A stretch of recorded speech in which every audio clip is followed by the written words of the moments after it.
저는 지금도 그때 그 새벽을 또렷하게 기억합니다. 아내가 일본 온천 여행을 떠난 첫날 새벽이었죠. 평소보다 일찍 잠에서 깬 저는 부엌으로 향했는데 그곳이 참 묘하게 차갑고 고요하더군요. 30년을 함께 살아온 아내의 흔적들이 곳곳에 남아 있었습니다. 그녀의 핑크색 수건은 목욕탕 타월 거리에 그대로 걸려 있었고 싱크대 옆엔 어제 저녁에 마시다 만보리차 컵이 놓여 있었어요. 커피를 내리면서 창밖을 내다보니 평소엔 한적하기만 했던 옆집 앞 골목에 큰 이삿짐 트럭이 들어서고 있었습니다. 저희 동네는 워낙 조용한 곳이라 이런 일이 흔치 않거든요. 어떤 분이 이사를 오시나 하고 혼자 중얼거리며 커피 잔을 들었습니다. 그런데 이상하게도 그 순간 제 마음속에 묘한 공허함이 스며들었어요. 아내가 없는 집이란 게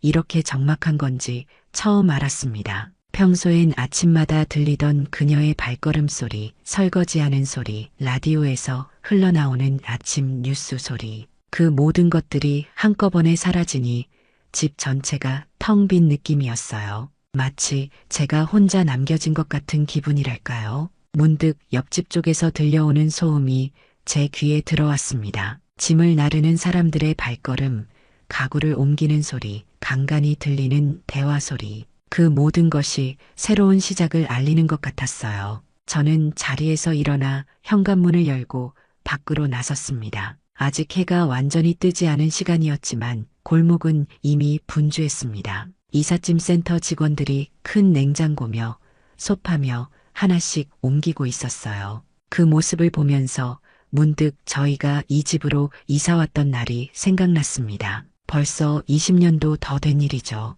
그때도 이렇게 분주했는데 어느새 이 집이 저희 삶의 터전이 되어 있더라고요. 새로 이사 온 분의 모습은 보이지 않았습니다. 아마 집안에서 짐 정리를 하고 계시거나 아니면 아직 오지 않으셨을 수도 있겠다 싶었어요. 저는 괜히 궁금한 마음이 들었습니다. 어떤 분일까?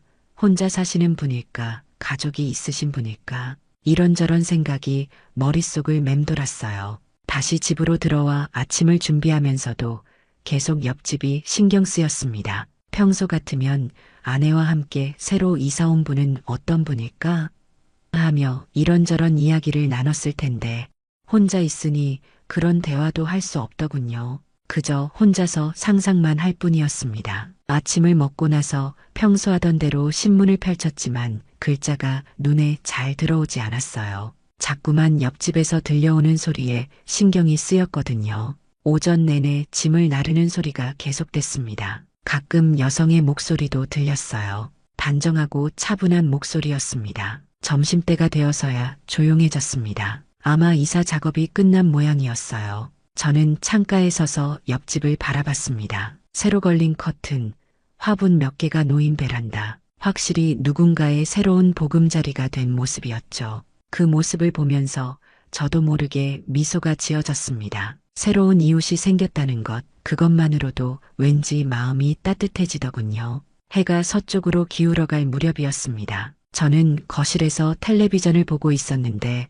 갑자기 초인종 소리가 들렸어요. 평소 같으면 아내가 누가 왔나?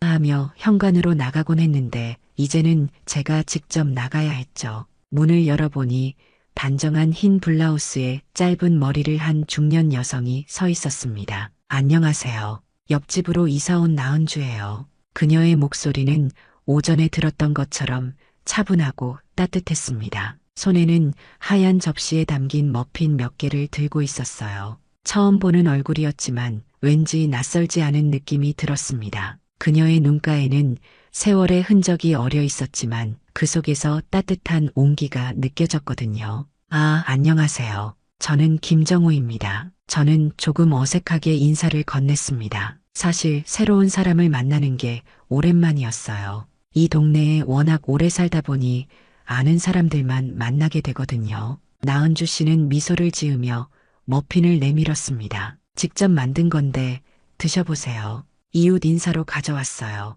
머핀을 받아들면서 그녀를 자세히 봤습니다. 50 중반쯤 되어 보이는 나이에 깔끔하게 정돈된 차림새였어요. 무엇보다 그녀의 미소가 참 인상적이었습니다. 억지로 만든 미소가 아니라 마음에서 우러나오는 자연스러운 미소 말이에요. 서울에서 내려왔어요. 여긴 공기도 다르네요. 나은주 씨가 주변을 둘러보며 말했습니다. 저는 그 말에 고개를 끄덕였어요. 확실히 서울과는 다른 분위기죠. 이곳은 시간이 천천히 흐르는 느낌이 드는 곳이거든요. 그녀의 말투에서 서울 생활에 지친 듯한 기색이 느껴졌습니다. 혼자 사세요? 제가 조심스럽게 물었습니다. 사실 궁금했거든요. 아침부터 이삿짐을 보면서 계속 생각하고 있던 질문이었어요. 나은주 씨는 잠깐 망설이더니 고개를 끄덕였습니다. 네, 혼자 살아요. 서울에서는 여러 가지 일이 있어서요. 그 말에는 뭔가 깊은 사연이 담겨 있는 것 같았습니다. 저는 더 자세히 묻지 않았어요. 처음 만나는 사이에 너무 사적인 이야기를 하는 건 부담스러울 테니까요. 대신 동네 이야기를 꺼냈습니다. 이 동네는 참 조용해요. 처음엔 좀 심심하실 수도 있을 거예요. 괜찮아요. 조용한 게 좋아요. 서울에서는 너무 시끄러웠거든요. 나은주 씨의 말에서 평온을 찾고 싶어 하는 마음이 느껴졌습니다. 저도 그런 마음을 이해할 수 있었어요. 나이가 들수록 시끄러운 것보다는 조용한 게 좋아지거든요. 우리는 잠시 서로를 바라보며 서 있었습니다. 어색한 침묵이었지만 그리 불편하지는 않았어요. 혹시 필요한 게 있으시면 언제든 말씀하세요. 이 동네는 서로 도우면서 살아가는 곳이에요. 제가 말하자 나은주 씨는 환하게 웃었습니다. 그 웃음이 참 예뻤어요. 오랜만에 보는 진짜 웃음이었거든요. 요즘은 사람들이 웃어도 마음에서 우러나오는 웃음을 보기가 쉽지 않은데 그녀의 웃음은 달랐습니다. 고마워요. 저도 뭔가 도움이 될 수 있다면 언제든 말씀하세요. 그녀가 돌아간 후 저는 머핀을 하나 꺼내 맛봤습니다. 달콤하면서도 부드러운 맛이었어요. 오랜만에 느끼는 정성이 담긴 맛이었습니다. 아내도 예전에는 이런 걸 자주 만들어줬는데 언제부터인가 그런 일이 줄어들었죠. 서로 너무 익숙해져서 그런 특별함을 잊고 살았는지도 모르겠습니다. 머핀을 먹으면서 문득 나은주 씨가 왜 이곳으로 왔을까 하는 생각이 들었습니다. 서울에서 여러 가지 일이 있었다고 했는데 어떤 일이었을까요? 혼자 살기로 결심하게 된 사연은 무엇일까요? 그런 궁금증이 마음 한켠에 자리 잡았습니다. 저녁이 되어 아내에게 전화를 걸었습니다. 온천에서 잘 지내고 있다고 하더군요. 저는 새로운 이웃이 이사 왔다는 이야기를 했어요. 아내는 그래, 어떤 분이야? 라고 물었지만 저는 그냥 괜찮은 분 같아라고만 답했습니다. 왜 그랬는지 모르겠지만 나은주 씨에 대해 자세히 이야기하고 싶지 않았어요. 그날 밤 저는 창가에 서서 옆집을 바라봤습니다. 불이 켜진 창문 너머로 그녀의 그림자가 어렴풋이 보였어요. 아마 짐 정리를 하고 있는 모양이었습니다. 새로운 보금자리에서의 첫날 밤을 어떤 기분으로 보내고 있을까 하는 생각이 들었습니다. 외롭지는 않을까, 잠은 잘 올까, 그런 마음이 들었어요. 며칠이 지난 어느 오후였습니다. 저는 마당에서 호미질을 하고 있었는데 나은주 씨가 작은 화분을 들고 나타났어요. 손에는 예쁜 꽃이 심어진 화분이 있었고 얼굴에는 살짝 당황한 기색이 보였습니다. 죄송한데요. 호미를 잠깐 빌려주실 수 있을까요? 그녀의 목소리에는 약간의 부끄러움이 섞여 있었어요. 저는 손에 들고 있던 호미를 닦아서 건넸습니다. 나은주 씨는 고맙다며 받아들고는 제 마당 구석을 가리켰어요. 저기 잡초들이 너무 무성해서요. 화분을 놓으려고 하는데 제가 보니 정말 잡초들이 한 뼘 넘게 자라 있었더군요. 평소에는 신경 쓰지 못했던 부분이었어요. 아내가 있었다면 벌써 깨끗하게 정리했을 텐데 혼자 있다 보니 그런 세심한 부분까지 챙기지 못했나 봅니다. 제가 해드릴게요. 이런 일은 제가 하는 게 나을 것 같은데요. 저는 호미를 다시 받아들고 잡초를 뽑기 시작했습니다. 나은주 씨는 옆에서 뽑힌 잡초들을 주워 담았어요. 함께 일하는 모습이 참 자연스러웠습니다. 마치 오래전부터 그렇게 해왔던 것처럼 말이에요. 예전엔 음악을 가르쳤어요. 갑자기 나은주 씨가 말했습니다. 저는 호미질을 멈추고 그녀를 바라봤어요. 그녀는 흙을 만지면서 계속 이야기했습니다. 서울에서 피아노 학원을 했거든요. 아이들 가르치는 일이었는데 지금은 흙냄새가 더 좋아요. 그 말에는 깊은 사연이 담겨 있는 것 같았습니다. 음악을 가르치던 사람이 왜 갑자기 흙을 만지는 일을 좋아하게 되었을까요? 저는 궁금했지만 섣불리 묻지 않았어요. 대신 제 이야기를 꺼냈습니다. 저는 사진관을 했어요. 오래된 사진관이었죠. 나은주 씨가 고개를 들어 저를 바라봤습니다. 그녀의 눈에 관심이 담겨 있었어요. 사진관이요? 요즘도 하세요? 아니요. 몇 년 전에 문 닫았어요. 디지털 시대가 되면서 필름 사진을 찾는 사람이 없어졌거든요. 저는 쓸쓸하게 웃었습니다. 30년 넘게 운영했던 사진관이었는데 시대의 변화를 따라가지 못해 결국 문을 닫게 되었어요. 그때는 참 허탈했습니다. 평생의 업이 하루아침에 쓸모 없어진다는 게 이런 기분이구나 싶었죠. 그럼 지금은 뭘 하세요? 그냥 이렇게 지내고 있어요. 연금으로 생활하고 가끔 손자들 보고. 제 말이 끝나기 전에 나은주 씨가 미소를 지었습니다. 그 미소에는 동질감 같은 것이 느껴졌어요. 아마 그녀도 비슷한 경험이 있는 것 같았습니다. 인생의 어느 시점에서 모든 걸 내려놓게 되는 경험 말이에요. 잡초를 다 뽑고 나니 작은 공간이 깔끔하게 정리됐습니다. 나은주 씨는 그곳에 화분을 놓았어요. 분홍색 제라늄이 심어진 예쁜 화분이었습니다. 그 화분이 놓이니 마당 전체가 밝아 보였어요. 이제 제 화분도 있고 정호 씨 마당도 예뻐졌네요. 나은주 씨가 만족스럽게 말했습니다. 저도 그 말에 동감했어요. 혼자 있을 때는 몰랐는데 누군가와 함께 일하니 보람도 느껴지고 결과도 더 만족스러웠습니다. 물은 제가 줄게요. 어차피 제 마당에 있는 거니까요. 제가 말하자 나은주 씨는 고개를 저었습니다. 아니에요. 제가 심은 거니까 제가 관리해야죠. 매일 저녁에 와서 물을 줄게요. 그 말을 듣고 저는 왠지 기분이 좋아졌습니다. 매일 저녁이면 나은주 씨가 제 마당에 올 거라는 생각에 말이에요. 혼자 있는 시간이 많아진 요즘 누군가와 짧게라도 대화할 수 있다는 건 큰 위안이 될 것 같았어요. 일을 마치고 나서 저희는 마당 한쪽에 있는 평상에 앉았습니다. 봄볕이 따스하게 내리쬐는 오후였어요. 바람도 살랑살랑 불어서 참 기분 좋은 날씨였습니다. 나은주 씨는 손에 묻은 흙을 털면서 주변을 둘러봤어요. 여기 참 좋네요. 서울에서는 이런 여유를 누려볼 기회가 없었거든요. 처음에는 좀 심심하실 거예요. 할 일이 별로 없으니까요. 괜찮아요. 바쁘게 사는 것보다는 이런 게 좋아요. 나은주 씨의 말에서 과거에 얼마나 바쁘게 살았는지 짐작할 수 있었습니다. 아마 학원 운영하면서 정신없는 하루하루를 보냈을 거예요. 저도 사진관을 할 때는 그랬거든요. 아침부터 밤까지 손님들 상대하느라 정신이 없었어요. 가끔은 느리게 사는 것도 필요하죠.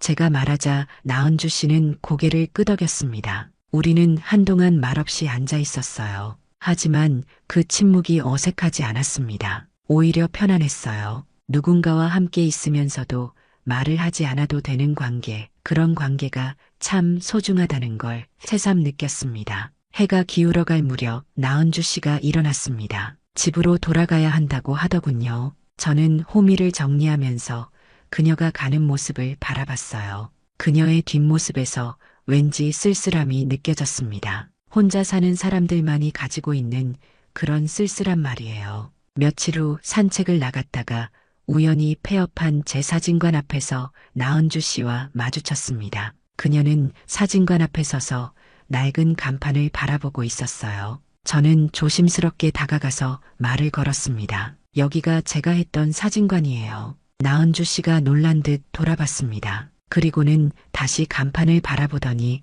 미소를 지었어요. 그래서 이렇게 자세히 보고 있었나 봐요. 뭔가 친근한 느낌이 들었거든요. 사진관은 이미 몇 년째 비어있는 상태였습니다. 간판도 색이 바래고 유리창도 먼지로 뒤덮여 있었어요. 보기에 좋지 않은 모습이었지만 저에게는 여전히 소중한 곳이었습니다. 인생의 대부분을 보낸 곳이니까요. 들어가 보실래요? 제가 조심스럽게 물었습니다. 사실 폐업한 후로도 가끔씩 들러서 정리를 하곤 했거든요. 열쇠도 아직 가지고 있었고요. 나은주 씨는 잠시 망설이더니 고개를 끄덕였습니다. 문을 열고 들어가니 먼지 냄새가 코를 찔렀어요. 하지만 예전의 모습은 그대로 남아 있었습니다. 카운터, 의자들, 벽에 걸린 액자들, 모든 게 그때 그대로였어요. 다만 먼지만 두껍게 쌓여 있을 뿐이었습니다. 나은주 씨는 천천히 실내를 둘러봤습니다. 벽에 걸린 오래된 사진들을 하나하나 들여다보더군요. 그 중에는 제가 젊었을 때 찍은 사진도 있었어요. 흑백 사진으로 된 풍경 사진이었는데 지금 봐도 제법 잘 나온 작품이었습니다. 이 사진, 정호 씨가 찍은 거예요? 나은주 씨가 한 장의 사진을 가리키며 물었습니다. 산 너머로 해가 지는 모습을 담은 사진이었어요. 30년 전쯤 찍은 건데 그때는 필름이 귀해서 한 장 한 장이 정말 소중했거든요. 네, 젊었을 때 취미로 찍던 거예요. 정말 멋있어요. 그때 당신은 참 빛났겠어요. 나은주 씨의 말에 제 가슴이 뭉클해졌습니다. 빛났다는 표현이 참 와닿더군요. 정말 그때는 빛나는 시절이었어요. 꿈도 있었고 열정도 있었고 앞으로 뭐든 할 수 있을 것 같은 자신감도 있었어요. 지금은 그런 빛이 많이 바랜 것 같지만요. 사진관을 하면서도 계속 찍으셨어요? 가끔요. 하지만 일에 쫓기다 보니 취미로 찍을 시간이 별로 없었어요. 그게 아쉬웠습니다. 사진을 좋아해서 시작한 일인데 어느새 생계를 위한 수단이 되어버렸거든요. 손님들의 기념사진, 증명사진, 가족사진, 그런 것들만 찍다 보니 예술적인 사진을 찍을 여유가 없어졌어요. 나은주 씨는 한동안 사진들을 보더니 카운터 뒤편으로 갔습니다. 그곳에는 오래된 의자 하나가 놓여 있었어요. 아마 제가 작업할 때 앉던 의자였을 거예요. 그녀는 그 의자에 조심스럽게 앉았습니다. 여기 앉아서 많은 사람들을 만나셨겠어요. 그렇죠. 정말 많은 사람들이 왔다 갔어요. 결혼 앨범 촬영하러 온 예비부부들, 돌잔치 사진 찍으러 온 가족들, 졸업사진 찍으러 온 학생들, 말하면서 그때의 기억들이 하나씩 떠올랐습니다. 행복한 순간들을 사진으로 남기려는 사람들의 모습이요.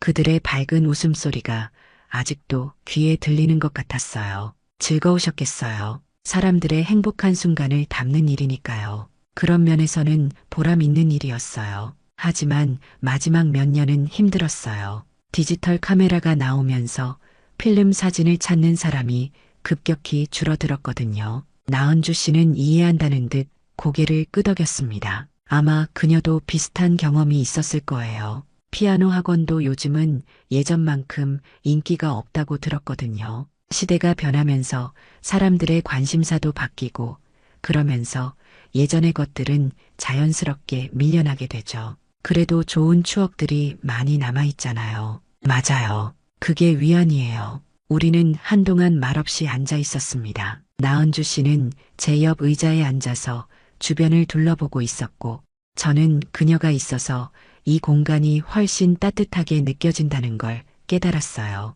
혼자 있을 때는 그저 과거의 흔적들만 보였는데 누군가와 함께 있으니 그 흔적들이 살아있는 추억으로 느껴졌습니다. 가끔 이렇게 와서 앉아 계세요? 가끔요. 정리할 것도 있고 그냥 옛날 생각도 하고 싶을 때가 있어서요. 외롭지 않아요? 나은주 씨의 질문에 저는 잠시 말을 잃었습니다. 외로운지 안 외로운지 사실 깊이 생각해 본 적이 없었어요. 그냥 그렇게 지내는 게 당연하다고 생각했거든요. 하지만 그녀의 질문을 받고 보니 저도 모르게 외로움을 느끼고 있었던 것 같아요. 가끔은요. 하지만 혼자 있는 시간도 나름 괜찮아요. 저도 그래요.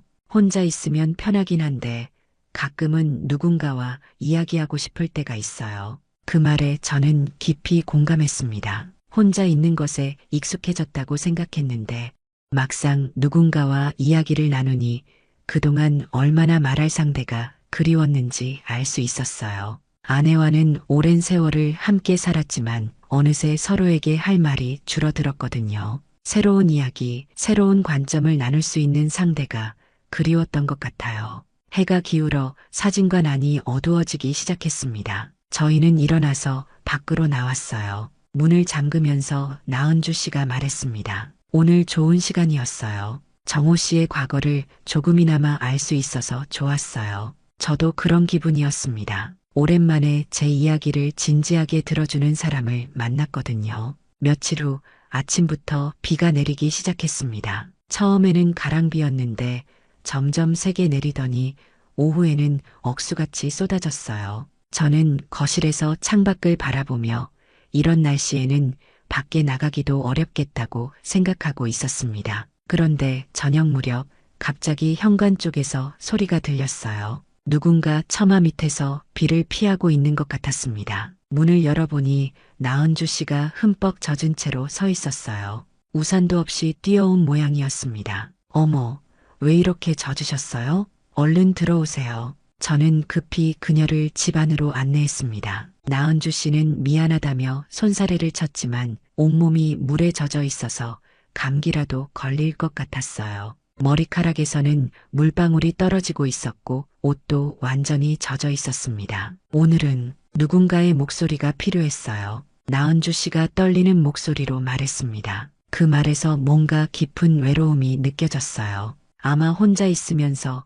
견디기 힘든 순간이 있었던 것 같습니다. 저도 그런 순간들을 잘 알고 있었거든요. 갑자기 혼자라는 사실이 무겁게 느껴지는 순간들 말이에요. 우선 옷부터 갈아입으세요. 감기 걸리시겠어요. 저는 아내의 옷장에서 마른 옷을 꺼내왔습니다. 나은주 씨는 고맙다며 욕실로 들어갔어요. 그동안 저는 따뜻한 차를 끓였습니다. 생강차였는데 몸을 따뜻하게 해주는 차라고 아내가 항상 말했거든요. 나은주 씨가 갈아입고 나오니 훨씬 나아 보였습니다. 아내의 옷이 약간 큰 편이었지만 그래도 마른 옷을 입으니 안색이 좋아졌어요. 저는 그녀에게 담요를 건네주고 따뜻한 차를 내왔습니다. 고마워요. 정말 갑자기 와서 죄송해요. 괜찮아요. 이런 날 혼자 있으면 우울해지죠. 찻잔을 손에 든 나은주 씨는 한동안 말이 없었습니다. 밖에서는 빗소리가 끊임없이 들려왔어요. 지붕에 떨어지는 빗방울 소리, 처마에서 떨어지는 물소리, 그 소리들이 집안의 고요함을 더욱 깊게 만들었습니다. 비 오는 소리가 이렇게 크게 들린 게 오랜만이에요. 나은주 씨가 창밖을 바라보며 말했습니다. 서울에서는 아마 빌딩들과 차량 소음 때문에 빗소리를 제대로 듣기 어려웠을 거예요. 이곳은 다른 소음이 별로 없어서 자연의 소리가 그대로 들립니다. 처음에는 너무 조용해서 잠이 안 왔어요. 서울에서는 항상 어떤 소리가 있었거든요. 적응되셨나요? 이제는 괜찮아요. 오히려 조용한 게 좋아요. 그런데 나은주 씨의 목소리에는 여전히 뭔가 불안한 기색이 있었습니다. 조용한 게 좋다고 하면서도 완전한 고요함은 때로는 견디기 힘들 수도 있거든요. 특히 혼자 있을 때는 더욱 그렇죠. 가족은 서울에 계세요? 제가 조심스럽게 물었습니다. 지금까지 나은주 씨의 가족에 대해서는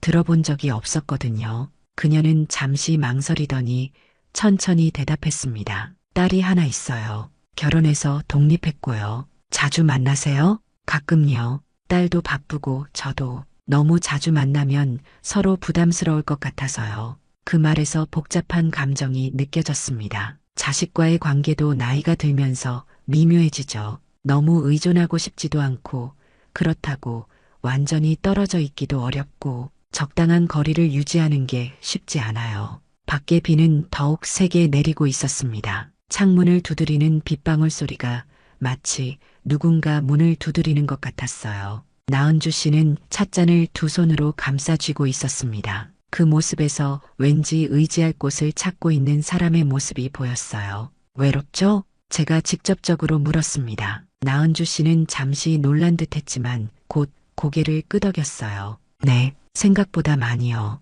그 솔직한 대답에 저도 마음이 열렸습니다. 사실 저도 외로웠거든요. 아내가 있어도 대화할 주제가 한정되어 있고 깊은 이야기를 나누는 경우가 드물었어요. 서로에게 너무 익숙해져서 새로운 발견이나 감동이 없었죠. 저도 그래요. 아내가 있어도 가끔은 혼자인 것 같은 기분이 들어요. 나은주 씨가 저를 바라봤습니다. 그 눈빛에 공감과 이해가 담겨 있었어요. 우리는 서로 다른 상황에 있지만 본질적으로는 같은 외로움을 느끼고 있었던 것 같습니다. 차를 마시면서 우리는 계속 이야기를 나눴습니다. 과거의 일들, 현재의 고민들, 앞으로의 계획들, 평소에는 누구에게도 하지 않았던 이야기들을 자연스럽게 나누게 되었어요. 빗소리가 우리의 대화를 감싸주는 것 같았습니다. 이상해요. 처음 만난 사람인데 이렇게 편하게 이야기할 수 있다니. 나은주 씨가 말했습니다.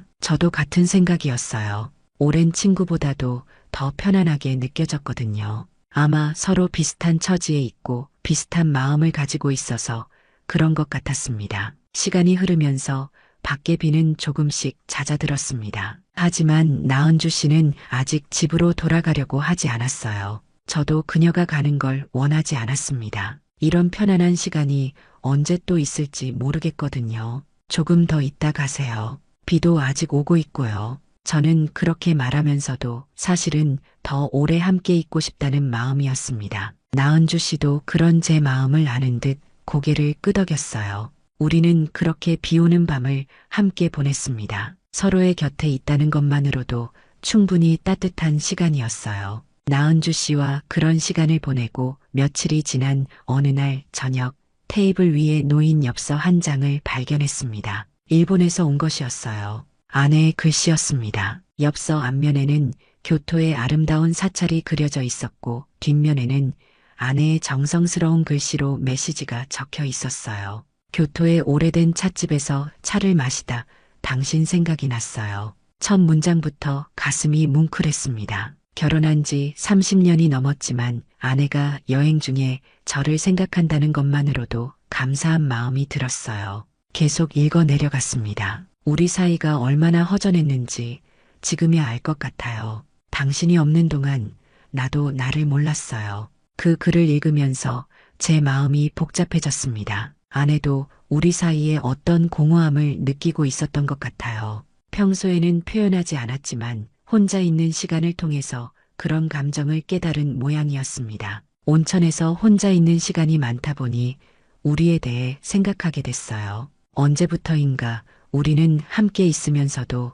따로 있었던 것 같아요. 같은 공간에 있지만 마음은 다른 곳에 있었죠. 아내의 말이 전곡을 찔렀습니다. 정말 그랬어요. 같은 집에서 살면서도 서로의 마음을 들여다보려고 노력하지 않았던 것 같아요. 습관적으로 하는 대화, 형식적인 관심, 그런 것들로만 관계를 유지해왔죠. 돌아가면 우리 다시 시작해요. 젊었을 때처럼은 아니더라도 지금 우리 나이에 맞는 사랑을 찾아봐요. 엽서를 들고 창밖을 바라봤습니다. 비가 온 뒤라 공기가 깨끗했어요. 하늘도 맑고 새들도 지저귀고 있었습니다. 그런데 제 마음은 왠지 복잡했어요. 아내의 진심 어린 메시지가 고마우면서도 동시에 나은주 씨와 보낸 시간들이 떠올랐거든요. 사실 나은주 씨와 있을 때 느꼈던 감정들이 무엇인지 정확히 알기 어려웠습니다. 사랑이라고 하기에는 너무 짧은 시간이었고 그렇다고 단순한 우정이라고 하기에는 뭔가 더 깊은 것이 있었어요. 외로움을 달래주는 동반자 같은 느낌이랄까요? 아내의 엽서를 다시 읽어봤습니다. 글자 하나하나에 정성이 담겨 있었어요. 멀리서도 저를 생각하고 있다는 마음이 느껴졌습니다. 결혼 초기에는 이런 편지를 자주 주고받았는데 언제부터인가 그런 일이 없어졌죠. 일상에 묻혀 살다 보니 특별한 표현을 할 필요성을 느끼지 못했던 것 같아요. 내일 돌아갑니다. 집에서 만나요. 마지막 문장이었습니다. 아내가 내일 돌아온다니 갑자기 마음이 분주해졌어요. 집 정리도 해야 하고 마음의 정리도 해야 할 것 같았습니다. 특히 나은주 씨와의 관계에 대해서 생각을 정리해야 했어요. 저는 엽서를 책상 위에 놓고 거실을 걸어 다녔습니다. 창밖으로는 나은주 씨의 집이 보였어요. 불이 켜져 있었습니다. 아마 저녁을 드시고 계시거나 책을 읽고 계실 거예요. 그 모습을 상상하니 마음이 따뜻해졌습니다. 하지만 동시에 죄책감도 들었어요. 아내가 없는 동안 다른 여성과 시간을 보낸 것에 대한 죄책감이었습니다. 물론 잘못된 일은 아무것도 하지 않았지만 마음속으로는 뭔가 특별한 감정을 느꼈던 것이 사실이거든요. 그날 밤 잠이 오지 않았습니다. 아내의 엽서를 계속 생각하게 되었어요. 30년의 결혼 생활을 되돌아보니 정말 많은 일들이 있었습니다. 기쁜 일도 있었고 힘든 일도 있었어요. 서로에게 실망한 적도 있었고 고마워한 적도 있었습니다. 젊었을 때는 사랑이 뜨거웠어요. 서로를 그리워하고 함께 있으면 행복했죠. 하지만 세월이 흐르면서 그런 감정들이 점점 식어갔습니다. 사랑이 애정으로, 애정이 정으로, 정이 습관으로 그렇게 변해갔어요. 그런데 아내의 엽서를 보니 그녀도 그런 변화를 아쉬워하고 있었던 것 같아요. 우리 관계에 다시 생기를 불어넣고 싶어 하는 것 같았습니다. 그 마음이 고마웠어요. 저도 오랫동안 그런 생각을 하고 있었거든요. 하지만 나은주 씨와의 만남이 저에게 준 것도 무시할 수 없었습니다. 새로운 사람과의 대화, 새로운 관점에서 바라보는 세상, 새로운 감정의 경험. 그런 것들이 제게는 큰 의미가 있었어요. 마치 꺼져가던 불씨가 다시 타오르는 것 같은 느낌이었거든요. 아침이 되자 결심을 했습니다. 아내가 돌아오기 전에 나은주 씨와 마지막 이야기를 나누기로 했어요. 정확히 무슨 이야기를 할지는 모르겠지만 뭔가 정리가 필요할 것 같았습니다. 이대로 흐지부지 끝낼 수는 없었거든요. 오전에 나은주 씨의 집 앞으로 갔습니다. 마당에서 화분에 물을 주고 있었어요. 제가 심어준 제라늄이 예쁘게 피어 있었습니다. 그 모습을 보니 마음이 아팠어요. 곧 이별해야 한다는 생각 때문이었습니다. 정호 씨, 안녕하세요. 나은주 씨가 환하게 웃으며 인사했습니다. 그 웃음을 보니 더욱 마음이 무거워졌어요. 어떻게 이야기를 시작해야 할지 막막했습니다. 아내가 내일 돌아와요. 저는 직접적으로 말했습니다. 나은주 씨의 표정이 순간 굳어졌어요. 아마 제가 왜 이 이야기를 꺼냈는지 짐작했을 거예요. 그러시겠네요. 오래 떠나 계셨으니까요. 나은주 씨는 담담하게 대답했습니다. 하지만 그 목소리에는 약간의 떨림이 있었어요. 저도 마음이 편하지 않았습니다. 뭔가 소중한 것을 잃는 것 같은 기분이었거든요. 우리는 한동안 말없이 서 있었습니다. 서로 무슨 말을 해야 할지 모르겠다는 표정이었어요. 그 침묵이 우리 사이의 복잡한 감정을 대변하고 있는 것 같았습니다. 며칠 후 봄비가 그치고 화창한 날이었습니다. 벚꽃이 흩날리는 길가에서 저는 나은주 씨와 마주 섰습니다. 약속을 한 것도 아닌데 우연히 산책길에서 만났어요. 그녀도 저와 같은 생각을 하고 있었는지 만나자마자 서로 무언가 이야기해야 한다는 걸 알 수 있었습니다. 벚꽃잎이 바람에 날려 우리 주변을 맴돌았어요. 마치 이별을 아쉬워하는 것 같았습니다. 저는 용기를 내어 먼저 말을 꺼냈습니다. 이 인연, 이 정도면 참 좋은 시간이었죠. 나은주 씨는 조용히 눈을 감았다가 떴습니다. 그 표정에서 여러 가지 감정이 교차하는 게 보였어요. 아쉬움, 그리움, 그리고 어떤 결단 같은 것이 느껴졌습니다. 사실 지금 돌아가려고 해요. 그 말에 제 가슴이 덜컥 내려앉았습니다. 예상하지 못한 이야기였거든요. 돌아간다니, 어디로 돌아간다는 말일까요? 어디로요? 왜요? 제가 다급하게 물었습니다. 나은주 씨는 잠시 망설이더니 떨리는 목소리로 대답했습니다. 서울로요. 이건 마음의 외도 같았어요.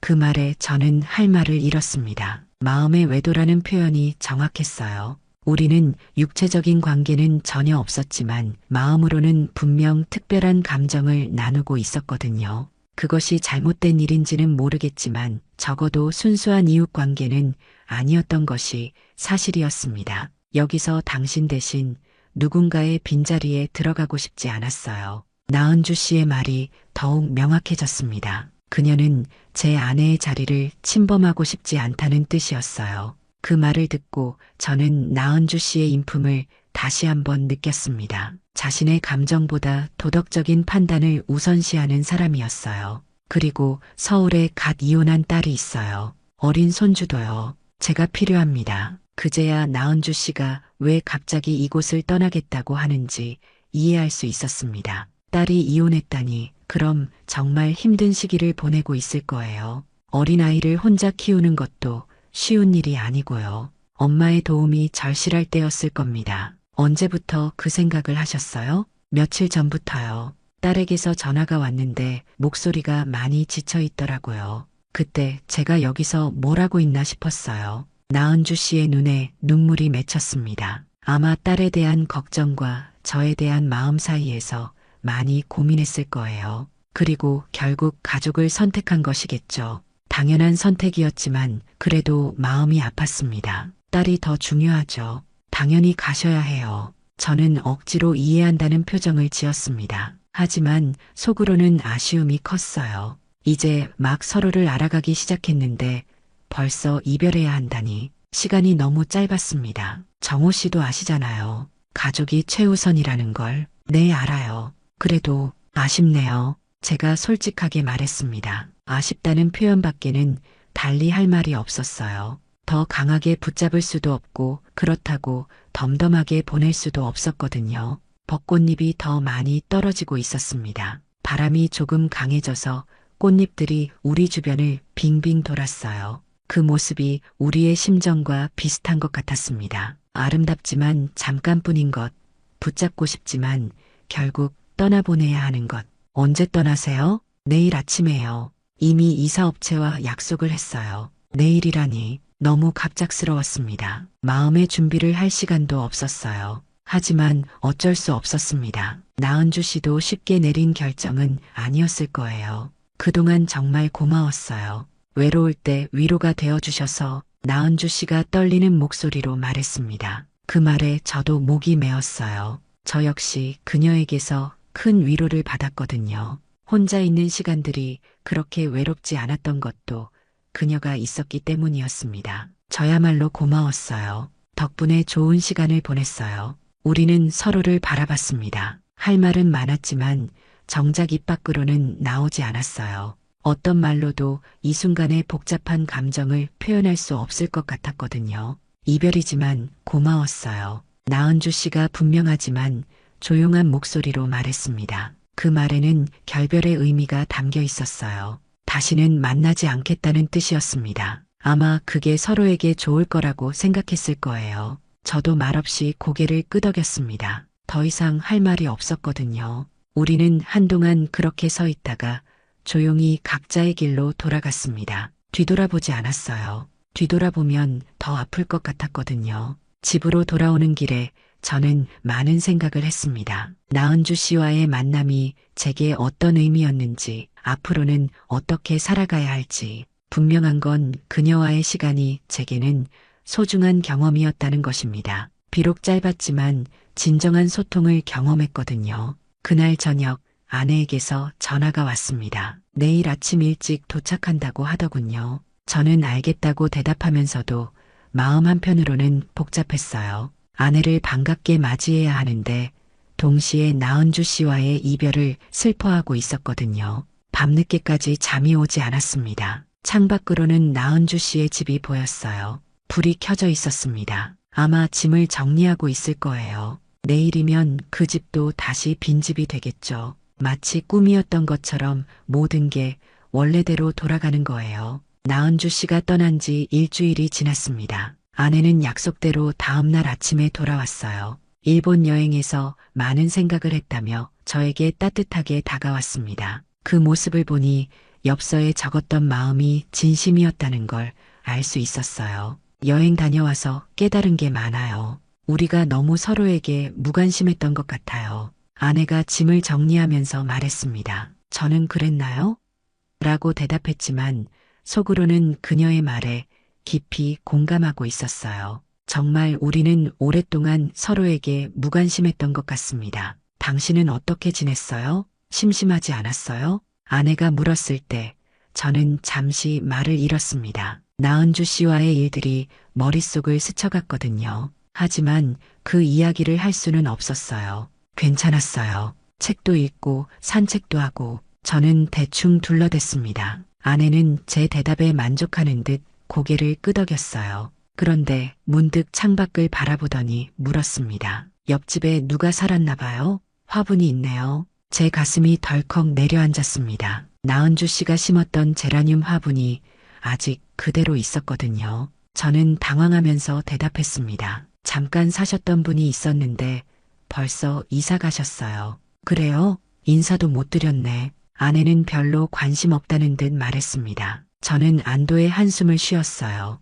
다행히 더 자세히 묻지 않더군요. 그날 저녁 아내는 일본에서 사온 선물들을 꺼내 보였습니다. 제게는 예쁜 찻잔 세트를 사왔더군요. 교토에서 산 것이라고 했어요. 이 찻잔으로 함께 차를 마셔요. 예전처럼 대화도 많이 하고요. 아내의 제안에 저는 고개를 끄덕였습니다. 정말 오랜만에 듣는 이야기였어요. 언제부터인가 우리는 함께 차를 마시며 대화하는 일이 없어졌거든요. 각자 바쁘다는 핑계로 그런 시간을 갖지 않았죠. 새로운 찻잔에 차를 우려내면서 저는 나은주 씨와 함께 차를 마셨던 비 오는 날을 떠올렸습니다. 그때의 따뜻함과 편안함이 그리웠어요. 하지만 이제는 아내와 새로운 시간을 만들어 가야 한다고 생각했습니다. 일본에서 혼자 있으면서 우리 관계에 대해 많이 생각했어요. 아내가 찻잔을 들고 말했습니다. 그 목소리에는 진지함이 담겨 있었어요.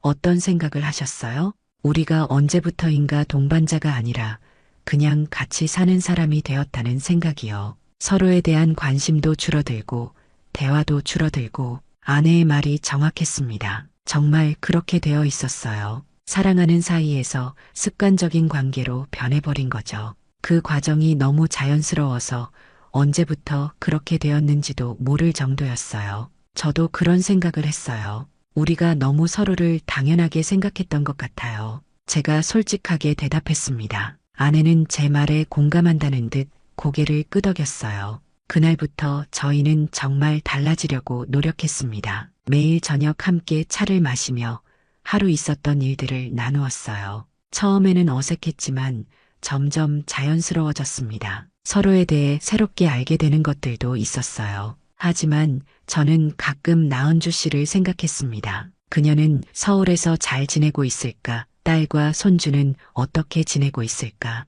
그런 궁금증이 들었어요. 물론 연락할 방법도 없었고 연락해서도 안 되는 일이었지만요. 어느 날 저녁 마당에 나가서 나은주 씨가 심었던 제라늄을 보고 있었습니다. 꽃이 더 예쁘게 피어 있었어요. 제가 매일 물을 주고 있었거든요. 그 화분을 보면 나은주 씨가 떠올랐습니다. 그 화분은 누가 심은 거예요? 갑자기 뒤에서 아내의 목소리가 들렸습니다. 저는 깜짝 놀랐어요. 아내가 언제 나온지도 몰랐거든요. 옆집에 살았던 분이 심고 가신 거예요. 저는 담담하게 대답했습니다. 아내는 화분을 자세히 들여다봤어요. 예쁘네요. 정성껏 기르신 것 같은데? 그런 것 같아.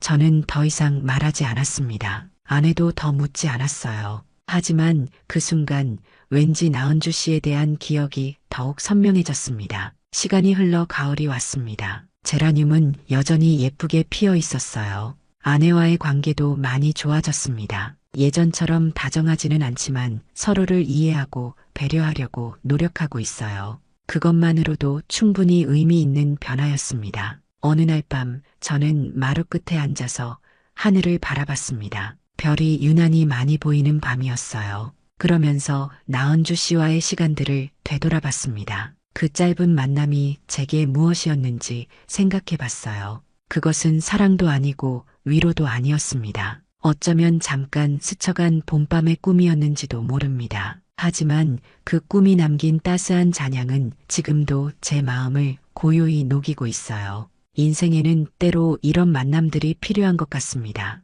짧지만 진실된, 스치듯 지나가지만 깊은 인상을 남기는 그런 만남들 말이에요. 제가 그 화분에 물을 주는 이유도 그 때문입니다. 나은주 씨를 그리워해서가 아니라 그 아름다웠던 시간들을 기억하고 싶어서예요. 그 기억이 제게는 소중한 보물 같은 것이거든요. 아내는 잘 모르겠지만 저에게는 그 짧은 만남이 인생의 새로운 의미를 발견하게 해준 계기였습니다. 사람과 사람 사이의 진정한 소통이 얼마나 소중한지, 서로를 이해한다는 것이 얼마나 아름다운 일인지, 그런 것들을 다시 깨닫게 해줬어요. 지금 저는 아내와 함께 새로운 관계를 만들어가고 있습니다. 완전히 새로운 사랑은 아니지만 깊은 이해와 배려가 담긴 성숙한 관계를 말이에요. 그리고 그 과정에서 나은주 씨와의 만남이 큰 도움이 되었다고 생각합니다. 그 경험이 있었기 때문에 지금의 소중함을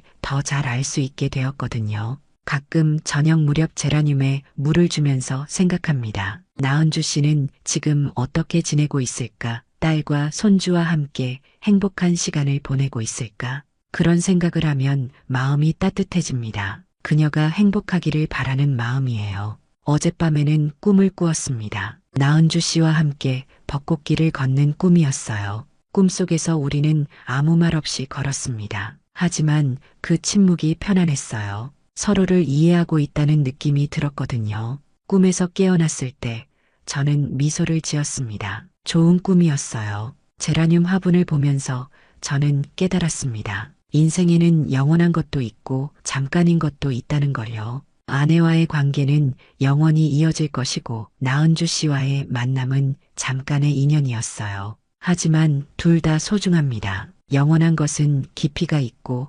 잠깐인 것은 아름다움이 있거든요. 이제 저는 두 가지 모두에 감사합니다. 아내와 함께 보내는 매일매일의 평범한 행복에도 감사하고 나은주 씨와 나누었던 특별한 순간들에도 감사해요. 그 모든 것들이 제 인생을 더욱 풍요롭게 만들어줬으니까요. 봄이 오면 제라늄이 더 예쁘게 필 거예요. 그때가 되면 저는 또다시 그 아름다웠던 시간들을 떠올릴 겁니다. 하지만 이제는 그리워하기보다는 고마워할 거예요. 그런 만남을 허락해준 인생에 대해서 말이에요. 아내도 변했습니다. 예전보다 훨씬 다정해졌어요. 아마 일본 여행에서 정말 많은 생각을 했나 봅니다. 저도 변했고요. 서로에게 더 관심을 갖게 되었고 더 자주 대화하게 되었어요. 그런 변화들이 모두 그 짧은 만남 덕분이라고 생각합니다. 때로는 인생의 가장 큰 변화가 가장 작은 만남에서 시작되는 것 같아요. 나은주 씨와의 만남이 바로 그런 것이었습니다. 몇 주간의 짧은 인연이었지만 그것이 제 삶 전체를 돌아보게 만들었거든요. 마지막으로 저는 이렇게 생각합니다. 사랑에는 여러 가지 형태가 있다는 것을요. 부부 사이의 깊은 애정도 사랑이고 잠깐 스쳐가는 인연에서 느끼는 따뜻함도 사랑입니다. 모든 사랑이 똑같을 필요는 없어요. 각각이 고유한 아름다움을 가지고 있으니까요. 지금 저는 아내와 함께 차를 마시며 하루를 마무리합니다. 창밖으로는 제라늄이 보이고 그 너머로는 별이 보여요. 모든 것이 제자리에 있습니다. 그리고 제 마음도 평온합니다. 그 봄밤의 꿈 같았던 시간들이 남긴 따스한 잔향은 여전히 제 마음 깊은 곳에서 고요히 흐르고 있습니다. 그것으로 충분합니다. 황혼 사랑방은 앞으로도 우리 이웃들의 따뜻한 이야기를 계속해서 전해드리려고 합니다. 서로의 마음을 나누며 위로가 되는 공간이 되었으면 좋겠습니다. 여러분의 관심과 사랑이 더 많은 분들의 이야기를 나눌 수 있는 힘이 된답니다. 좋아요와 구독, 그리고 여러분의 소중한 이야기를 댓글로 남겨주세요. 내일도 따뜻한 사연으로 찾아뵙겠습니다. 함께 해주셔서 감사합니다. 오늘도 행복한 하루 보내세요.